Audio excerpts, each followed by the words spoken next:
Padiushi, Shinuyatu.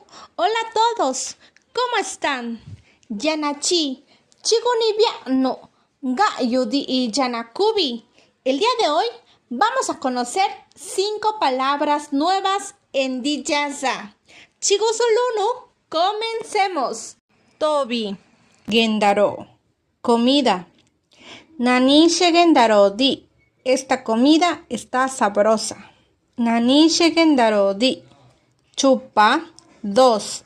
Nashi, salado. Nashi. Nashi Gendaro di, la comida está salada. Nashi Gendaro di. Chonna. 3. Gusi, que significa compra, ya sea como una orden o una indicación. Gusi. Gusi tikilu vendaboa. Compra 1 kilo de camarones.